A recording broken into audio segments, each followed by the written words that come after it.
Serbisyong totoo lang.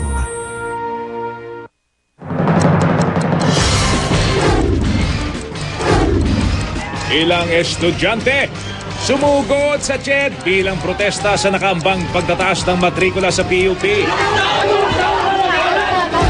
Iba pang mag-aaral, muling nag-walkout at barikada sa pamantasan. Manny Pacquiao muling pinagkaguluhan sa kanyang pagbabalik Pinas. Issue sa politika at pagre-retiro niya. Nausisa. Sa survey ng The Center, Senador Manny Villar nakakuha ng 28%. Senador Noynoy Aquino, 26% naman. Baguio, posibleng pumasok sa Pilipinas ngayong linggo. At Tony Rose Gaida, kumusta kaya ang pagbabalik trabaho matapos pumanaw ang anak? Cornea ni James, itinonate sa iBank.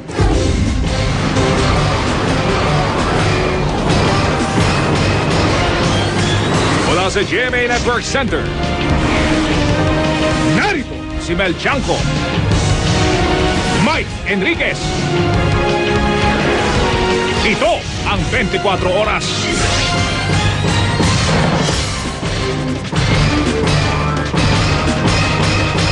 Magandang gabi po, sumugod sa opisina ng Commission on Higher Education ang ilang estudyanteng tutol sa planong pagtataas ng tuition sa Polytechnic University of the Philippines sa Maynila. Nakipagtulakan sa mga estudyante ang ilang gwardya, meron ding pumarmang makikipagsuntukan sa mga realista. Yan ang tinutukan ni Rauno Crisostomo. Mapayapang nagmarcha ang may 30 estudyante patungong opisina ng Commission on Higher Education o CHED sa Quezon City kaninang umaga. Pero habang papalapit sa opisina, bigla na lang nagtakbuhan ng mga batang rallyista.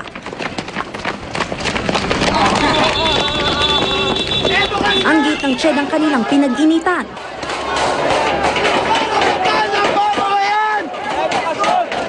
Pakay raw nilang pasukin ng opisina at ireklamo ang nakaambang pagtaas daw ng tuition sa Polytechnic University of the Philippines o PUP. Ang mga gwardya nakipagtulakan sa mga estudyante.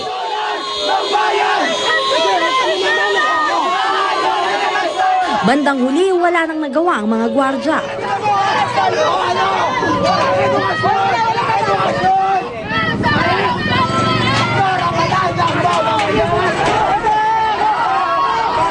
Ang isa sa kanila, sa inis, umasta ng makikipagsuntukan sa mga rallyista.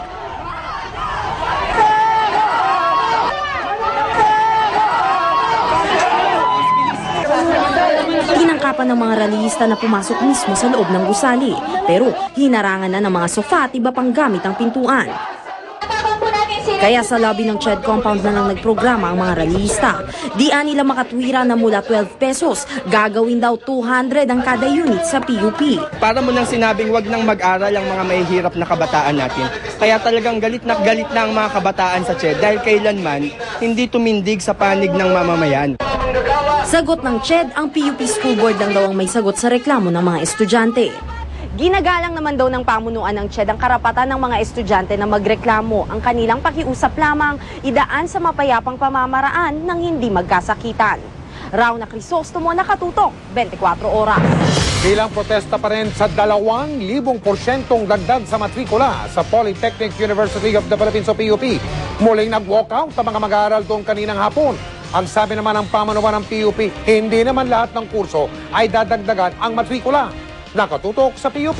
Live si Emil Sumangil. Emil, kamusta dyan? Mike, balik na sa normal ang sitwasyon sa PUP compound sa mga oras na ito, pero nakabantay pa rin ang mga gwardya at pulis matapos muling mag-walkout kanina ang mga estudyante.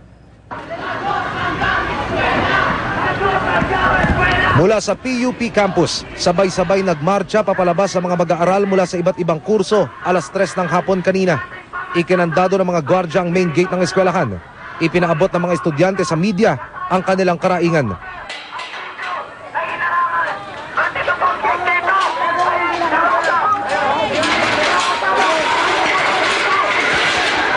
Pwersahan nilang itinulak ang bakod ng paaralan at binarikadahan ang main entrance.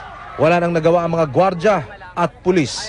Ang sinasabi po nila, dahil daw po dun sa mga kakulangan ng mga kagamitan sa ating pamantasan. Malinaw po, totoong maliit yung pondong binibigay ng government. Pero malinaw rin po, hindi naman po talaga nagkakaroon ng taunang malaking budget cut.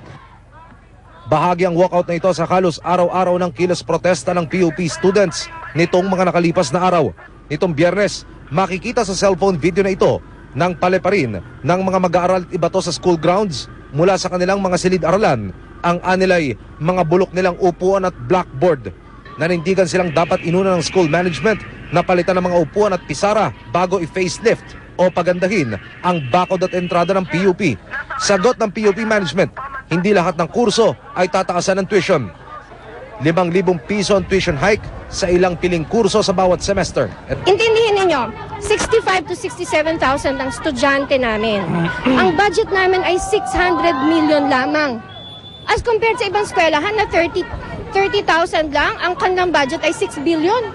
Saan namin kamay ng Diyos kukunin yung pangangailangan ng PUP, di ba? Inaasahan sa Lunes, ika-29 ng Marso, mapaplansya ng PUP management ang gusot ukol sa tuition hike. Mike?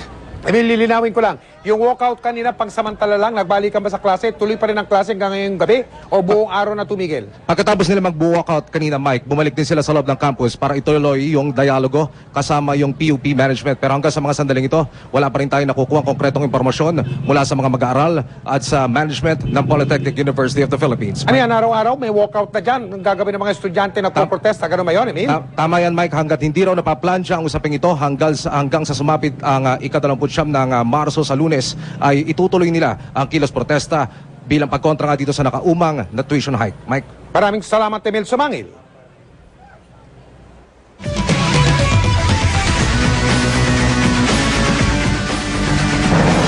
Mainit ang pagsalubong ng mga Pilipino sa pagbabalik ng ating pambansang kamao, si Manny Pacquiao. Pero hindi naiwasang mabahira ng politika ang kanyang pag-uwi sa bansa. Nakatutok si Ray Alves.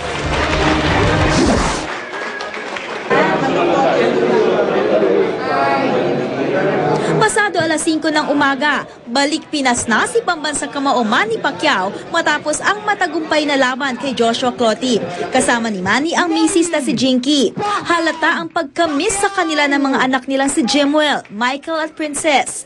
Hindi kasama ang bunsong si Queen Elizabeth na nasa Jensan.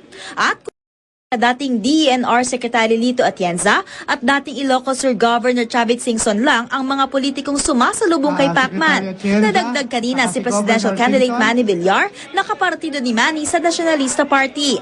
Kandidato si Manny sa pagkakongresista ng Sarangani Province. Bago pa ako lumaban kay Clote is handa na yung nakaready na yung pag-start namin ng pangampanya at sa 26 pa naman yung starting ng campaign. So may ilang araw pa ako na makasama yung mga anak ko at makapiling silang lahat, yung pamilya ko.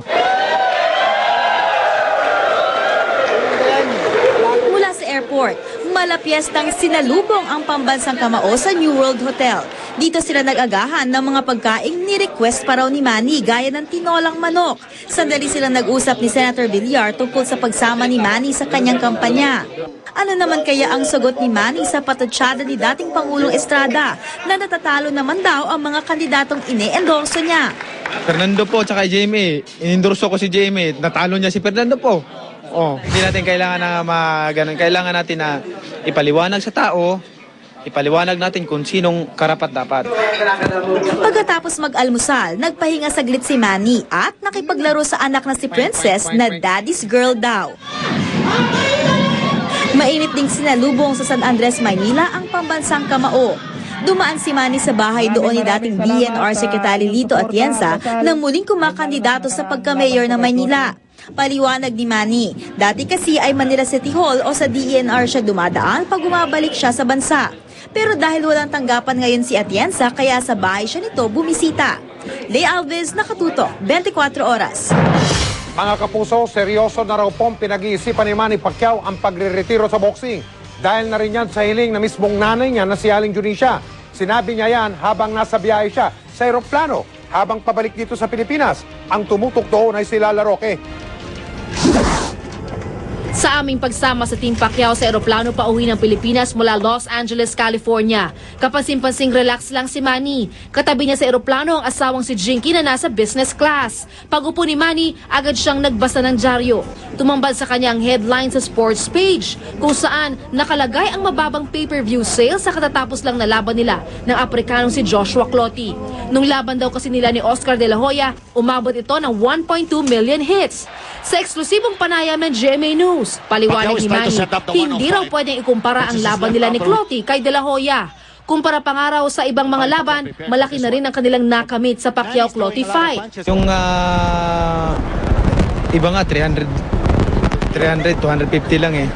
Ako muntik na, kulang-kulang 1 million. De La Hoya naman yun eh, may pangalan eh. Ayon pa sa Chief Advisor ni Pacman na si Michael Cons, nakamit din nila ang target nilang hit sa Pacquiao-Clottey fight. As long as we hit over 600,000 pay-per-view buys, it's a success, and Manny will generate extra income. Napag-usapan din ang politika.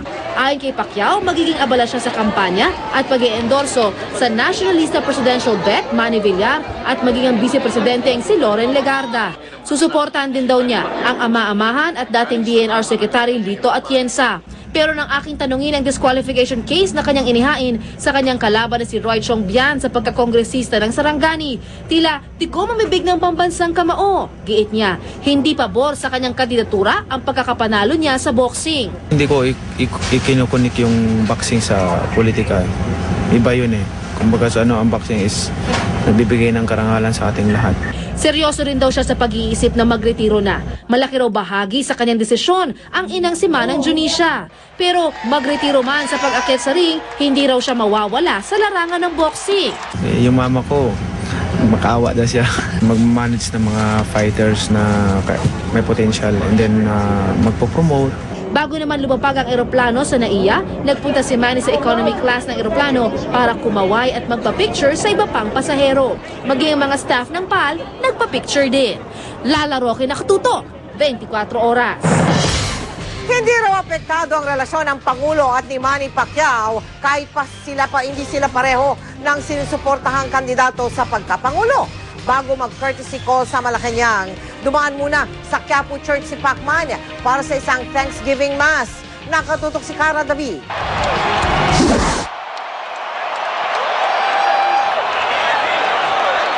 Sa tuwing lalaban si Manny Pacquiao, ito ang una niyang ginagawa, ang taimtim na magdasal. Manny in his ritual, going to his corner, praying.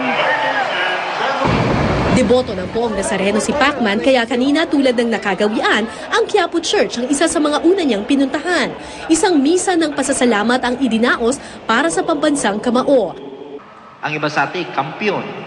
Nagpasalamat ang mga pari ng Quiapo Church kay Pacquiao sa inspirasyong binibigay nito sa mga Pilipino at sa patuloy niyang pagiging deboto ng Poong Nazareno.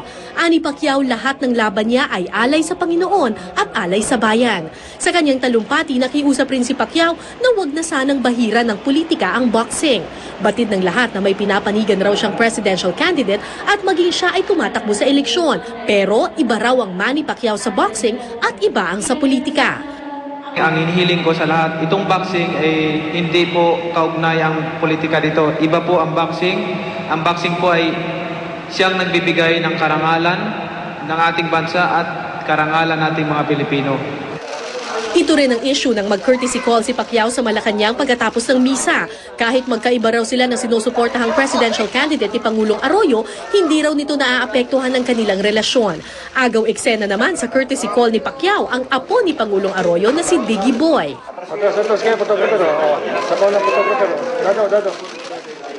Sa pakikipag-usap niya sa media, sinabi ni Pacquiao ang balak niyang pagre-retiro. Hindi naman daw kasi habang buhay ang pagboboxing. Yung mama ko kasi noon pa nakiusap eh. Pag-uusapan namin ng buong pamilya. At tulad ng nakagawian, isang cake ang ipinresinta ni Pangulong Arroyo kay Pacquiao. May timbang na 12 kilos ang ginger kaping barako chocolate fondant cake na kulay asul, pula at puti. Sadya raw na pinili ang ko para sa cake, matapang daw kasi ang kaping barako, singtapang ni Pacquiao pag lumalaban sa ring. Cara David, nakatutok, 24 oras. Hindi siyempre kinalimutan ni Manny Pacquiao na mag-motorcade sa lungsod ng Maynila. At gaya ng dati, hiyawan ng fans ang sumalubong sa kanya. Nakatutok si Steve Dailisan. Sa Menjola nagsimula ang motorcade ni Pacman. Sakay ng truck, suot ang asul na long sleeves, kurbata at vest. Inikot ni Pacman ang mga kalye ng Maynila. Halos tumigil uli ang mundo ng mga Manileño. Ang mga kalsada, puno ng kanyang mga tagahanga na kanya-kanyang bitbit ng cellphone at digicam para siya'y malitratuhan. Tigil din ang daloy ng trapiko sa dinaanan ng ruta ng Victory Motorcade, pero di kinakitaan ng pagkainis ng mga motorista. Ang mamang ito, tumungtong pa sa jeep, makita lang ng malapitan ng idolo. Congrats, Pacquiao! Salamat, tumaan dito sa amin! Hindi sana ako balato kay Manny! Kahit 1,000 lang! Para pambili ng pagkain namin! Ang turistang ito nag-abang din para saluduhan si Pacquiao. He's got power, he's got speed, and he never gives up. Si Pacman kahit tirik ang araw, di napawi ang ngiti at todo rin sa pagkaway. Pero di maiwasang mabahira ng politika ang motorcade. Kasama kasi sa convoy at namigay rin ng pamaypay ang Partido ng Bayaning Atleta o PBA Party List kung saan chairman si Pacquiao. May pumuna rin sa pagsama ni dating DNR Secretary at Manila Mayoralty candidate Tito Atienza. Wala tayong magagawa roon. Yun alam niyo si Manny is like a son to me, is part of the family. Sa Santa Ana Market nagtapos ang motorcade. Di na nagpaunlak ng panayam si Pacman para makapagpahinga. Matapos sa matagumpay ng motorcade ng pambansang kamao dito sa Maynila ay agad naman daw siyang lilipad patungo sa kanyang home province sa Sarangani kung saan nag-aabang din yung kanyang mga kababayan. Kasabay niyan ay yung kanyang paghahanda para sa pagsabak sa kampanya. Steve Dailisan, nakatutok, 24 oras. Kaligtasan mo sa Alerto 24. Isang lalaki ang inaresto sa lungsod ng Caloocan dahil sa pambubugbog umano sa kanyang kinakasama na bagong panganak pa naman. Si Tricia Zafra, naka-alerto 24 eksklusibo. Todo ang panunuyo ng lalaking ito sa kanyang kinakasama matapos siyang ipadampot nito sa mga pulis bago maghating gabi sa Bagong Silang, Caloocan. Hindi na raw kayang tiisin ng biktimang tawagin na lamang natin sa pangalang Marie ang paulit-ulit na pananakit sa kanya ng sospek, lalo pat kapapanganak niya 3 linggo lang ang nakakaraan. Nagugat umano ang away na madalas mauwi sa pananakit sa hinala ng sospek na hindi raw siya ang ama ng batang isinilang ni Marie. Nagtamo ng sugat sa kaliwang braso si Marie. Dapat yung baby mo umpog sa pader eh. Iganong ko, tapos tinulak niya ako, di niya napansin gumano. Sa pader po tumama. Kasi nga, may matayin eh, tiniis ko lang. Dinugo pa ako dahil sa'yo. Bukod sa pananakit, may 2 araw na rin daw siyang ginugutom ng sospek sa pamagitan ng pagkukulong sa kanya sa kanilang bahay. Lalagyan ng kuryente yung pintuan. Ang sospek, walang katapusan sa pakikiusap at paghingi ng tawad. Natatakot na ako sa'yo.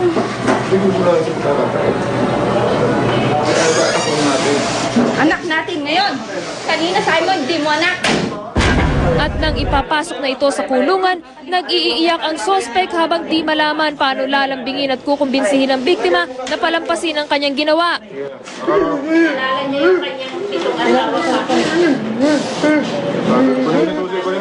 Nahihirapang magdesisyon ang biktima kung tutuluyang sampahan ng kaso ang sospek dahil iniisip daw niya kung saan kukuha ng pambili ng gatas ng anak. Pero habang nag-iisip pa siya, mananatili muna sa kulungan ng sospek.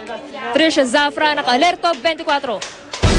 Sa Caloocan pa rin, sugatan ng isang barangay tanod matapos siyang hatawin ng 2x2 ng isang tindero ng sorbetes. Nagbabalik si Tricia Zafra, naka-alerto 24, eksklusibo na naman. Hindi sukat akalain ni Maricris Talia na pupunta siya sa presinto kagabi bilang biktimang nagrereklamo. Tanod kasi ang 46 na taong gulang na si Talia sa barangay 176 Bagong Silang, Caloocan. At karaniwang sila ang rumeresponde sa biktima at humuhuli sa mga sospek. Pero kagabi, sugatan siyang dinala sa pulisya ng mga kasamahang tanod. Para ireklamo si Eric Fortuentes, 24 anyos, ice cream vendor. Di umano, lasing na lasing ang sospek at walang ano-ano'y hinataw ng 2x2 na kahoy ang biktima sa ulo. Pero swerteng nasalag ito ng kaliwang kamay ng biktima dahilan para ito'y mamaga. Ang kahoy na ipinampalo raw, 2 metro ang haba, mas malaki pa sa biktima at sa sospek. Di naman itinanggi ng sospek ang akusasyon. May nag-udyok lang daw sa kanya na gawin ito. Lasing na ako sa medyo napag-udyokan din ako ng di maganda. May nag-utos sa akin na si Roger nga. Nasabi, subukan ko daw yung mga tanod dyan. Ayun talaga nasa puso ko eh. Pero agad din daw pinagsisihan ng sospek ang kanyang nagawa. Nay, Sana po, Nay, patawarin niyo po ako. Hindi ka na po uulitin, Nay. Promise po, Nay, gagalang ko na po talaga kayo. Hindi na po mangyayari ulit, Nay. Nay, gusto lang po makauwi ako kasi nag-aalala na po yung magulang ko, Nay. Sincero man si Fortuentes, desidido naman ang biktima na turuan ito ng leksyon. Hindi ko po muna ngayon matatanggap ang mga salita niya na binigay sa akin kasi masakit din sa akin na yung ginawa niya. Kung natuluyan po niya, ma'am, ako, di namatay na ako. Makuha na yung medical nila, diretsyon na yan sa court request na yan. Kasong direct assault at physical injuries ang haharapin ng sospek. Trisha Zafra, naka-alerto, 24. Matapos ang sunod-sunod na pagtataas ng presyo ng mga produktong petrolyo, magandang balita dahil magro-rollback ang ilang kumpanya. Nauna na kaninang tanghali ang Flying V, 25 sentimo ang ibinaba sa kada litro ng kanilang diesel, gasolina at kerosene. Ganito rin ang rollback ng Sea Oil at Shell sa kanilang diesel at gasolina. Ang Eastern Petroleum, Chevron, Phoenix Petroleum at Petron naman ay magbababa rin ng presyo bukas. Ang rollback ay bunsod ng paggalaw sa presyuhan sa world market. Mga kapuso, meron po tayong balita na matagal nang hinihintay ng mga Pilipino, lalo na ng ating mga magsasaka. Ayon po sa Pag-asa, may papalapit na bagyo sa ating bansa. Kauna-unahan po yan para sa taong ito. Sa ngayon po ay nasa silangang bahagi pa ng Mindanao. Ang bagyo na yan, medyo may kalayuan pa po mga kapuso. Pag pumasok yan at kung papasok yan sa teritoryo ng Pilipinas, ang magiging pangalan ng bagyo ay Agaton. Posible na sa Webes po mangyari yan ayon sa Pag-asa. Inaasahan din ng Pag-asa na magdudulot ang bagyo ng pag-ulan sa Luzon, kabilang ang Metro Manila, pati na sa silangang bahagi ng Visayas at Mindanao. Hindi tatama ng kalupaan yung mga dams na nandito sa may Central Luzon at saka sa may Northern Luzon. Inaasahan natin na ito ay makapagpataas sa level ng tubig.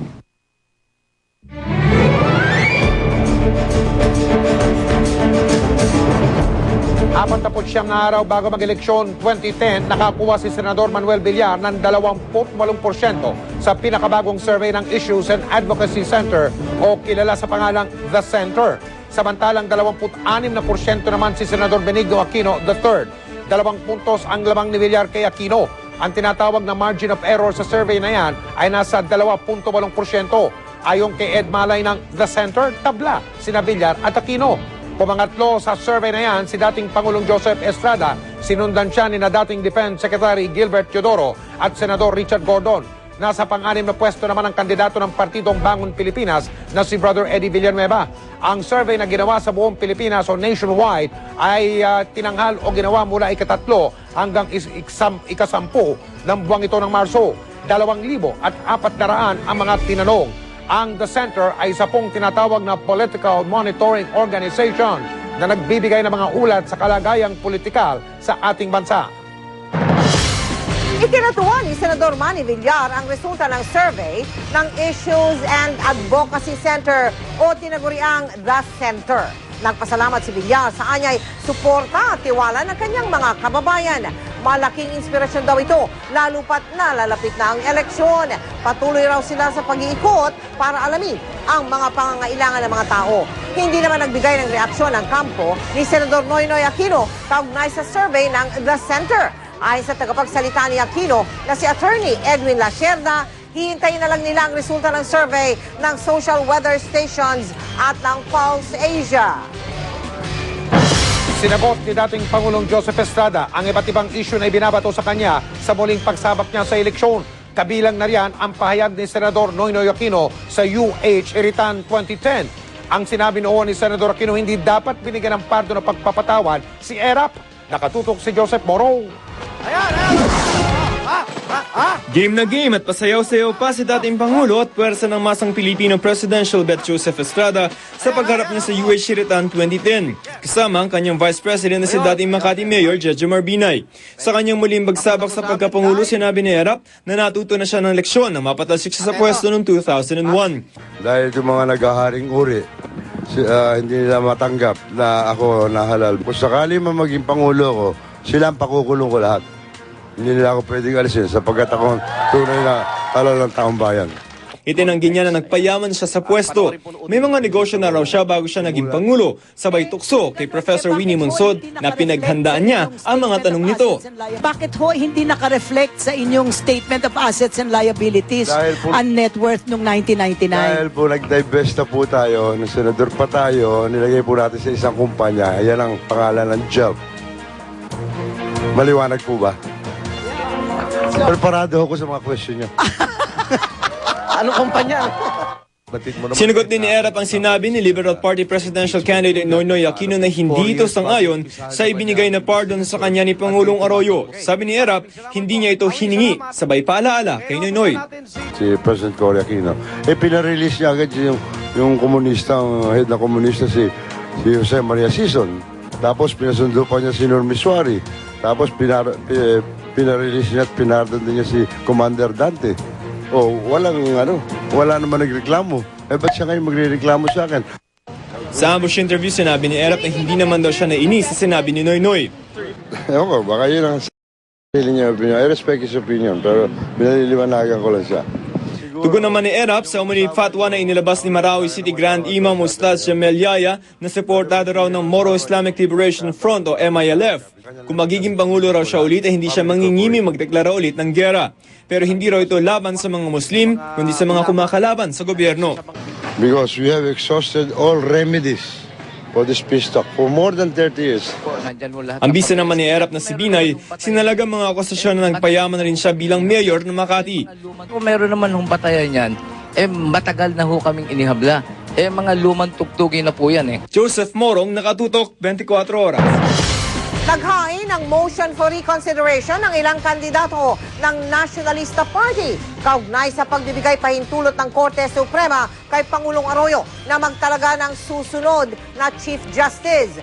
Umaasa ang mga senatorial candidates na sina Adel Tamano, Lisa Maza, Saturo Campo, Tutso Ople at ang Kabataan Party List na magbabago pa ang desisyon ng Korte. Nangangamba silang baka mapagdudahan ang kredibilidad ng Korte Suprema sa mga kakaharaping kaso sa mga susunod na buwan gaya ng electoral protest. Bilang kataas-taasang hukuman, importante raw mapangalagaan ang imahe at kredibilidad nito. Daang-daang miyembro ng Philippine Navy at Philippine Marines ang nagsimulang maglayag kaninang umaga. Bahagi po yan ang kanilang operasyon o pagkilos laban sa Abu Sayyaf. Kasama sa tinatawag na send-off ceremony ang ilan sa mga nanalo sa Binibining Pilipinas Beauty Pageant kamakailan. Nakatutok si Dano Tingkungko. Sakay ng mga bagong kumpuning barko ng Navy, tumulak na pa Western Mindanao at ilang lugar sa Visayas, Cavite at Zambales ang Navy men at Marines. Bukod sa kompletong scuba equipment na gagamitin sa mga operasyon, meron ding mga 11-meter rigid hull inflatable boat at V-300 armored personnel carrier at V-150 Commando Army tanks. Bear in mind that your Navy will always be here to take good care of all of you as you go to your different deployment areas. Mas malapit na raw ang Navy sa kanilang target pero aminado si Goles, modernisasyon pa rin daw ang susi sa tuluyan nilang pagpulbo sa mga kalaban ng gobyerno. We should have a Navy that can allow us to fight in a three-dimensional battle space, meaning up there, on the surface, and even on subsurface. Inspirasyon naman sa send-off ang mga Binibining Pilipinas titleist na sina Binibining Pilipinas Universe Maria Venus Raj, Binibining Pilipinas World Sarina Gatbonton, at Binibining Pilipinas First Runner-Up Diane Necio. Personal silang inimitahan ni Goles na nagsilbi ring judge sa Binibining Pilipinas pageant. Kinantahan pa sila ni Goles sa cocktails pagkatapos ng programa.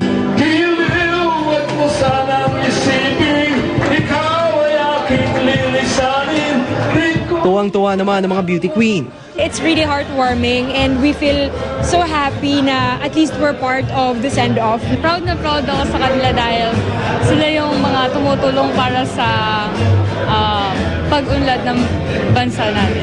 This is our first time to be part of the send-off. It's a privilege. Dano Tingkong, Nakatutok, 24 Oras. Susunod! Pilipinang boksingerang si Ana Hulaton handa na raw ang estratehiya para sa pagtaka nila ni Lisa Brown sa Canada. Richard Gutierrez, paano kaya pinaghahandaan ang pagiging host niya ng Survivor Philippines? Grace Lee, balik na trabaho matapos. Mga kapuso, sa susunod na linggo ay Semana Santa na po. May kakaiba pong Stations of the Cross ika nga dyan sa Minnesota, Zamboanga. yung mga mamamanata ay aakyat sa matarik na bundok. Ang ilan sa kanila may dala pang krus. Nakatutok si Lia Manyala.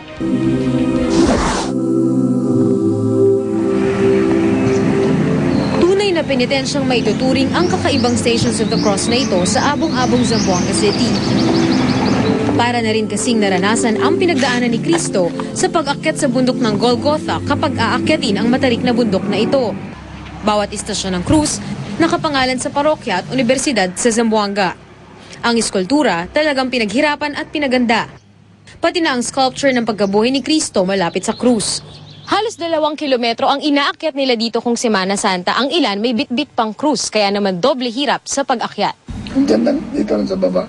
Tulad na lang ng grupo ni Elong Natividad na 13 taon nang nagpapapako sa krus. At ang mga krus na gamit nila mula pa nung una ay gamit pa rin nila hanggang ngayon sa pagpapapako. It's not easy, but if you have that faith, siguro yun ang importante. Kwento pa ni Elong, napupuno ng mga deboto ang daan paakyat sa Pulong Bato tuwing Semana Santa. Ang marating ang rurok ng Pulong Bato para sa mga deboto ay pagtatagumpay sa kanilang pagpepenitensya na gaano man ang hirap na kanilang pinagdaanan ay sulit naman dahil naipakita nila ang kanilang pananampalataya. Mula sa Zamboanga City, Lia Manyalak, nakatutok 24 oras. Ayon po naman kay Father Ray Francisco ng parokya ng Holy Trinity sa Pasunang, Zamboanga, hindi nila hinihikayat ang mga tao na gawin ang ganyang klase ng penitensya. May iba naman daw paraan ng pag-aanuyo o pag-aayuno tuwing Semana Santa.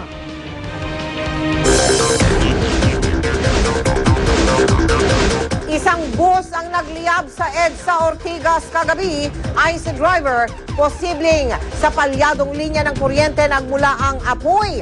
Paket sana ng flyover ang bus nang mapansin ng driver na nag-init ang kanyang paanan. Agad namang napababa ang mga pasahero. Ang video ay pinadala ni Demi Cruz Jr.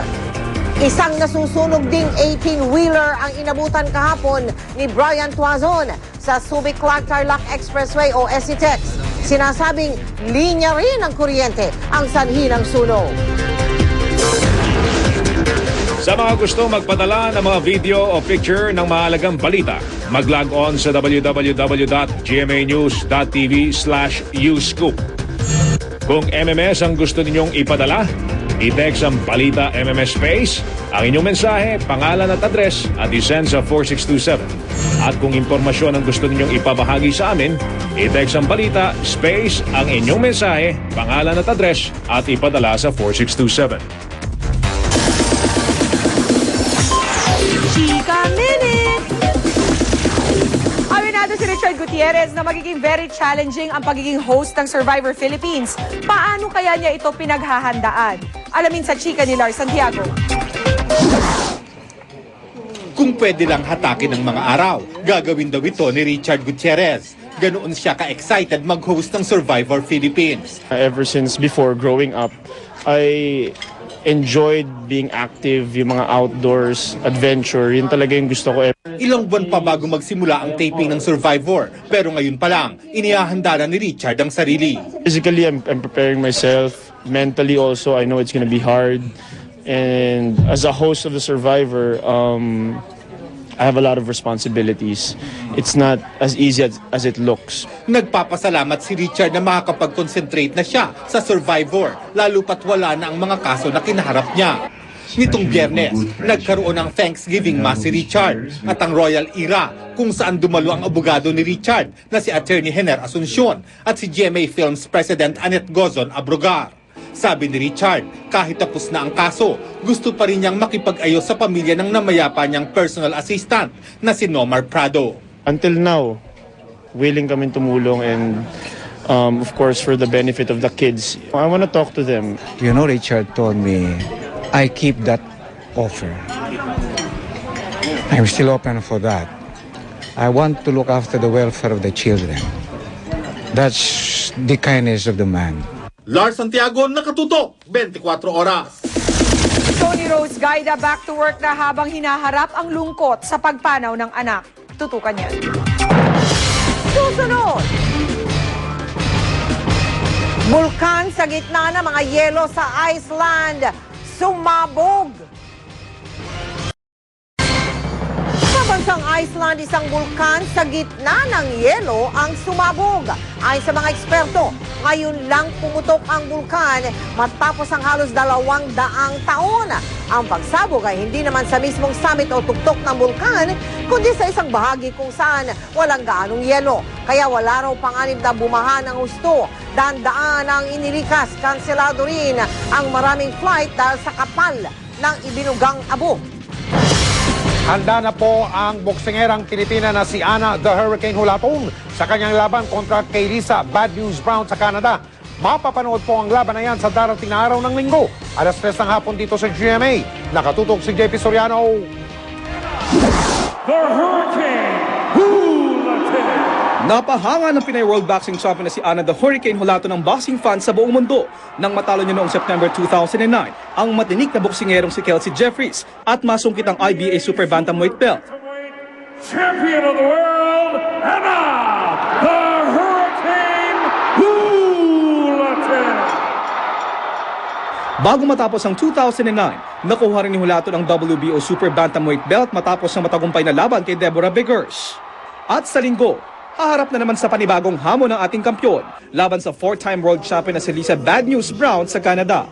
Nagkaroon ng pagkakataon ng local media sa Pilipinas na makapanayam si Hulaton na nasa Canada na ngayon sa pamamagitan ng Skype sa internet. What was your motivation in going into this sport? Ayon kay Hulaton, nasa magandang kondisyon ang kanyang pangangatawan. Ayon sa kanyang coach na si Nonito Donaire Sr., ama ng isa pang kampyon na si Nonito Donaire Jr., masunurin at matayga raw si Hulaton. It's been great. He's been very tough on me. And we have a special game plan and, I look forward to it. Batid ni Hulaton na di pa ganun katanggap sa Pilipinas maging sa Amerika ang boxing para sa mga babae. Pero di raw ito dahilan para di siya magpursige. So whenever I go out there in boxing, I will feel like I'm going to be different. I'm Filipina. I want to represent the Filipino community worldwide and show them that male or female, if you're Filipino, you have a lot of heart.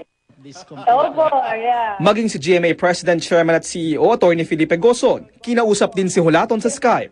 I just want to tell you that we are very proud and we appreciate your choosing our station and for not forgetting that you are a Filipina. On a more serious tone, I want to say that that is what the Filipinos all over the world need. People like you who bring honor, championship. Ang mga boxing at sports analyst, kampanting sa huli, si Hulaton na magwawagi kahit siya raw ang itinuturing na underdog. Meron ding mga konting gulang, no, itong si Lee. That's why she's called Bad News Brown, because she brings a lot of problems, no, to her opponent. Ang aking fearless forecast, of course, is either na magkaroon ng knockout o mag-last ng 12 rounds. Kailangan relentless yung attack niya doon at saka yung big fighting heart. Yan, pag dinala ni Ana yan, wala akong duda that she can win this. Around the world, you will see it again on GMA Pinoy TV. Supportuhan po natin ang ating kababayan, si Ana Hulaton. JP Soriano, nakatutok, 24 oras. Chika Minute! Nagbalik na sa hosting ng This Is It si Grace Lee. Kahit kumikirot pa ang kanyang braso matapos maaksidente sa South Korea. Makichika tayo kay Nelson Canlas. Happy si Grace Lee na back to This Is It na siya. May ilang araw din siyang nagpahinga sa Korea habang pinapaampat ang maga sa kanyang braso bago pagdugtungin ang nabaling buto matapos maaksidente sa snowboarding 2 weeks ago. Buti naman, hindi natuloy yung surgery. At least, hindi ako magkakaroon ng malaking scar. Actually, ngayon, the doctors are hoping na the bone will go back to its original position without surgery. Kasi nung nabali siya, hindi naman siya sobrang nahiwalay sa main bone niya. Kahit pagtatrabaho na ang inatupag, todo ingat daw si Grace Lee dahil medyo makirot pa ang kanyang braso. I'm doing better naman. I'm healing. So, I'm just taking it easy. Yeah, still painful. Matagal-tagal pa raw ang gamutan, sabi ni Grace Lee. Pero hindi raw ito makaka-apekto sa kanyang radio show, taping sa Q Channel 11 at sa This Is It dito sa GMA. Kasi may pagka-workaholic ako eh. I really wanted to go back to work more than anything. So, kahit nakaganto, masaya ako. At mas nakakalimutan ko ngayong sakit eh. Kasi ngayon, hindi na ako nakakoncentrate sa arm ko. Ang concentration ko, work. Nelson Canlas updated sa Showbiz Happenings. Hindi Hindi pa tapos ang chikahan, tutok lang po. Abangan! Mga bride-to-be sa Amerika. Sa bansang Amerika, nagunahan ang mga bride sa pagbili ng mga bagsak presyong gown. Akala mo yung mga nasa karera sila nang buksan na ang shop. Pili rito, sukat doon, at mahigit 2,000 ang gown. Yung iba, tinutulungan pa ng kanilang mga nanay o nobyo para makapili. Sa tindi ng agawan, meron tuloy na sasaktan. Tao ng bargain po yan ang shop sa Atlanta na tinaguriang Running of the Brides. 6 na buwang pinaghandaan ng Canadian boxer na si Lisa Brown ang bakbakan nila ni Ana Hulaton. Ito ang unang beses na lalaban si Brown sa kanyang bansa. Mula sa Toronto sa Canada, nakatutok si James Velasquez. Locked in, huh? Sa loob ng kanyang 10 taong professional career, nakilala ang Canadian boxer na si Lisa Bad News Brown bilang isang road warrior. Lahat kasi ng laban niya ginanap sa labas ng Canada. Ito raw ang nagsilbing hamon at inspirasyon sa kanya para maging mapangis sa ibabaw ng ring, ang talunin ng kanyang kalaban sa teritoryo nito at patahimigin ang mga taga-suporta nito. Ang kakaibang tapang na ito ang dahilan kung bakit siya binansagang bad news para sa mga makakabakbakan. Kaya kahit nalaban siya sa harap ng kanyang mga kababayan dito sa Canada, iisipin pa rin daw niyang dehado siya sa suporta. I think it's about time we get the recognition, and it's been in my hometown. It's on my turf. You know, she's coming in as the hurricane, but after the hurricane, what do you get? Bad news, right? So, you know, when I got that call to fight Anna, I was excited. Sa loob ng 6 na linggo, 80 round na sparring laban sa 10 sparring partner ang tinapos si Brown para paghandaan ang makakalabang Pilipina na si Ana the Hurricane Hulaton. Mataas ang respeto ng kampo ni Brown para sa IBA at WBO Women's Super Bantamweight Champion na si Hulaton na kinikilala bilang pinakamahusay na bata mandirigma sa women's boxing. Pero kumpiyansa silang di makukuha ni Hulaton ang WBA Women's Super Bantamweight title ngayong linggo. Our training was great. Like, Lisa's a workhorse. I don't have to push her to go out and do anything. She's always like, on me, let's go, let's go. 6 na linggong pagsasanay para sa 10 round ng boxing para sa isang pagkakataon na makilala sa buong mundo. Magkakaroon ba ng bagyo sa loob ng ring o magkakaroon ng masamang balita para kay Ana Hulaton? Kung si Lisa Brown ang tatanungin, magugulat daw ang buong mundo ngayong linggo.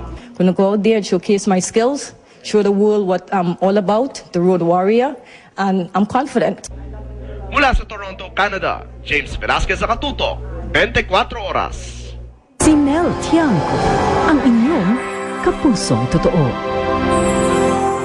Sa mga donors, sponsors at iba pang sumusuporta sa Kapuso Foundation, buong galak po namin pinaalam sa inyo na nagsimula na po ang palistahan para sa ating proyekto sa Metro Manila na tinaguriang unang hakbang sa kinabukasan.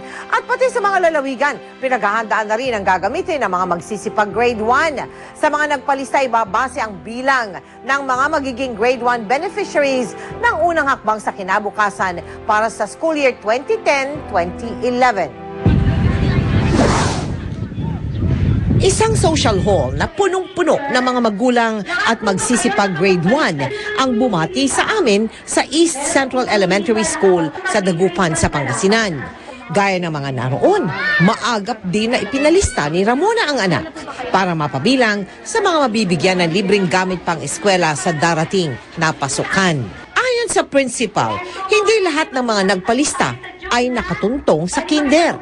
Ibig sabihin, may ilan sa kanila na unang beses palang makatutuntong ng eskwelahan sa darating na pasukan. Yung sobra po doon, ito yung mga tinatawag natin mga bata na hindi napapasok ng mga magulang dahil sa kahirapan. So ngayon inavail nila yung program ninyo. Baha lagi dito, hindi lang sa Undoy sa Pepeng, but kung high tide, talagang baha na hanggang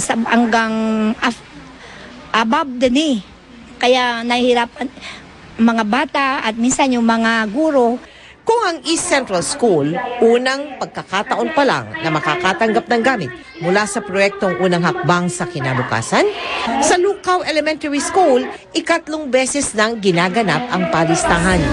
Dalawa lamang, sina Ergeline at Julie, sa mga mapapalad na magulang na naging katuwang ng GMA Kapuso Foundation para makapag-aral ng maayos ang kanilang mga anak sa tulong ng unang hakbang sa kinabukasan.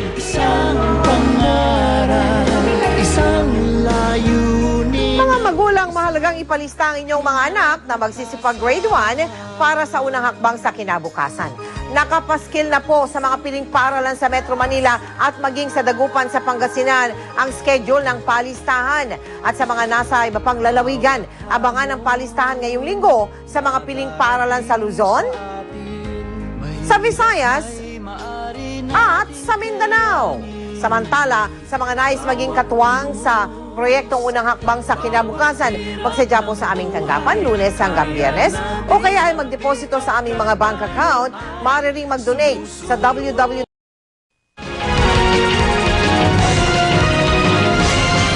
Kahit siya'y pagod, ganado pa rin sa pagkanta si Manny Pacquiao sa kanyang concert ngayong hapon. Umiksena naman sa pagsasayaw ang anak niyang si Princess. Panuorin niyo pong pagtutok na ito ni Connie Season. Live po ito. Nasa Mall of Asia po si Connie. Connie.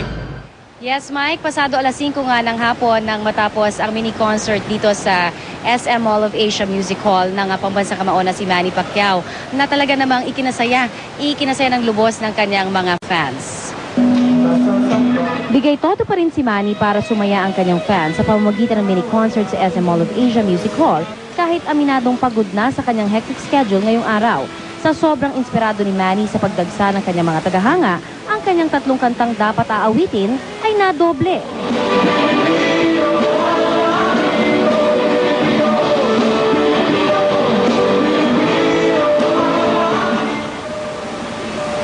Dahil masaya ako dahil talagang mainit ang pagtanggap sa akin ng mga kababayan natin. At sana napasaya ko sila sa mga laban ko sa boxing.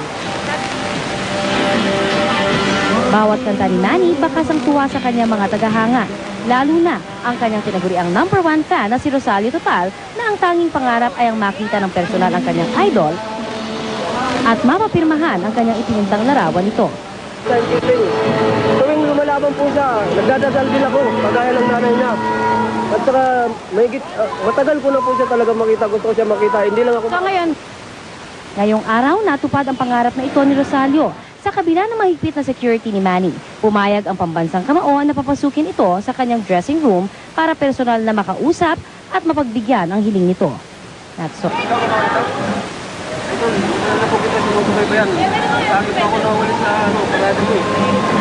Ngayon, masaya po talaga ako. Hindi ko alam mo ang gagawin ko.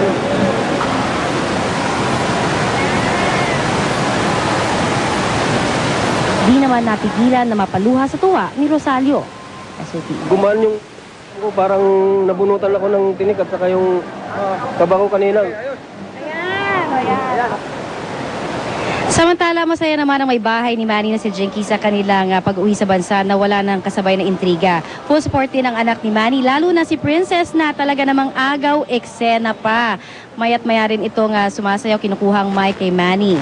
Suportado rin si Manny ng mga Kapuso Stars naman sa concert at maging ng mga GMA executives sa kanyang matagumpay na pagbabalik.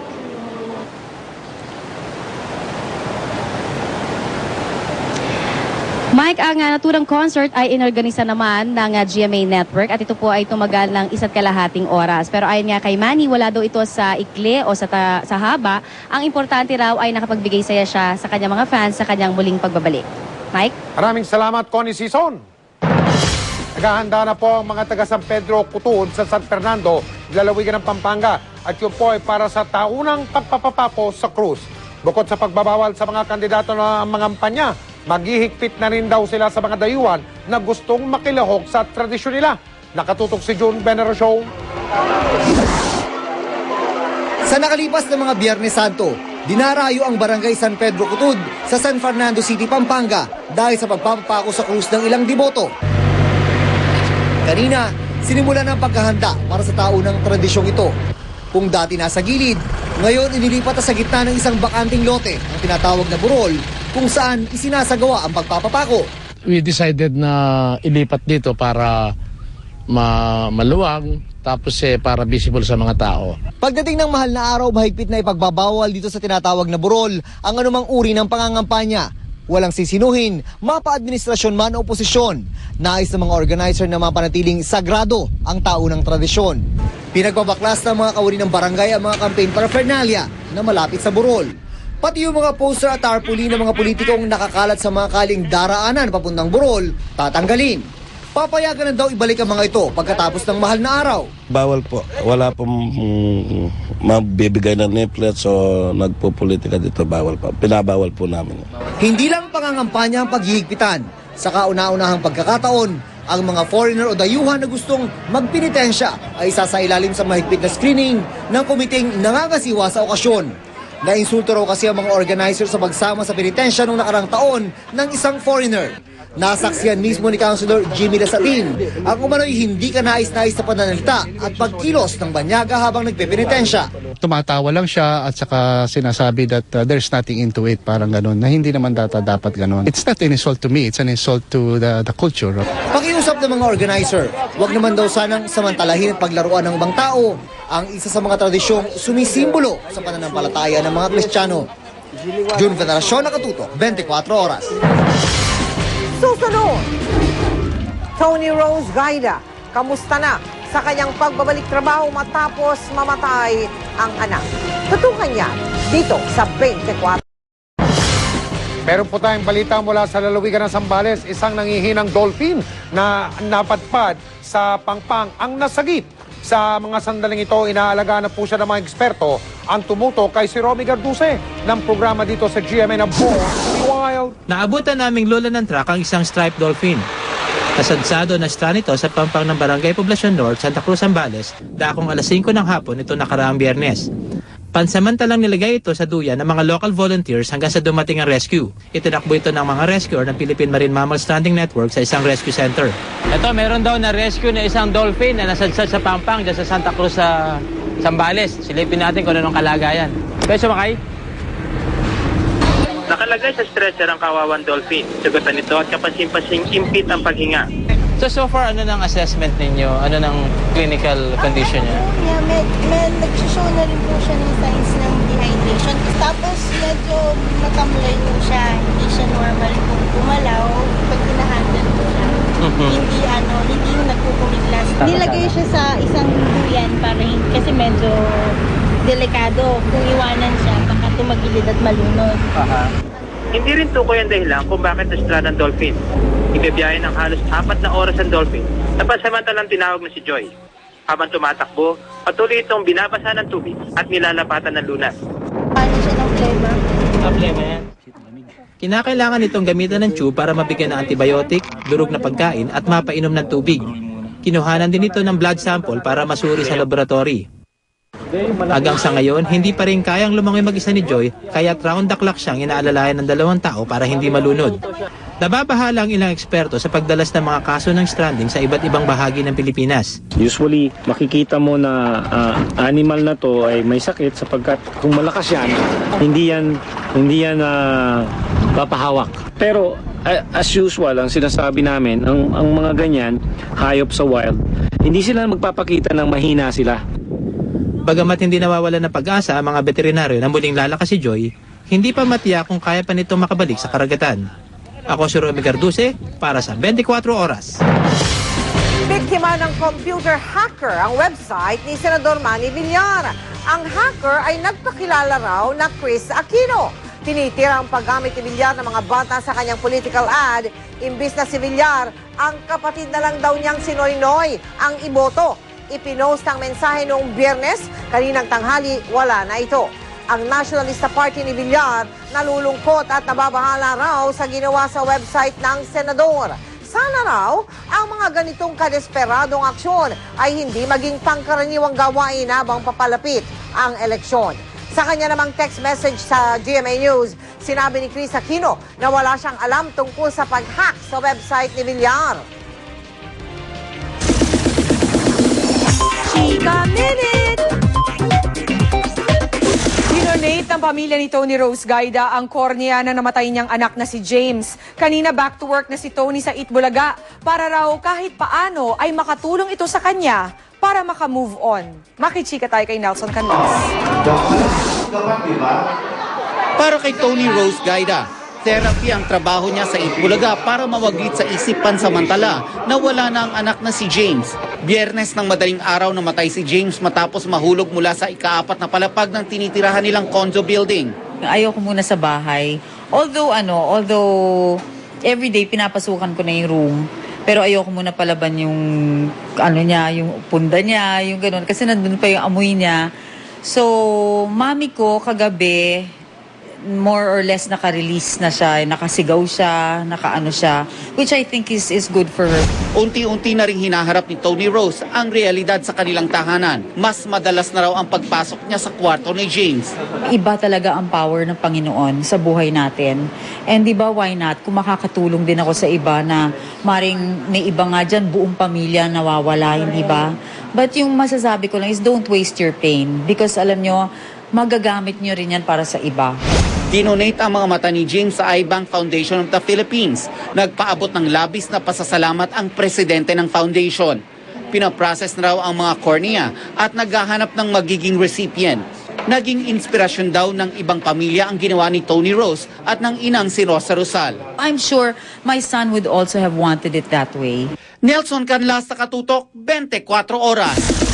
That's it for today. I'll see you again tomorrow. Ako po si Pia Guanyo. Mel, Mike? Salamat, Pia. At yan po mga balitang aming tinutukan sa nakalipas na 24 oras. Maraming salamat sa inyong pagtitiwala. Mula sa tahanan ng katotohanan, ako po si Mel Tiang. Ako po si Mike Enriquez. Ito ang GMA. Walang kinikilingan, walang pinoprotektahan. Walang kasinungalingan. Serbisyong totoo lamang. At dahil hindi natutulog ang balita, Nakatutok kami 24 oras.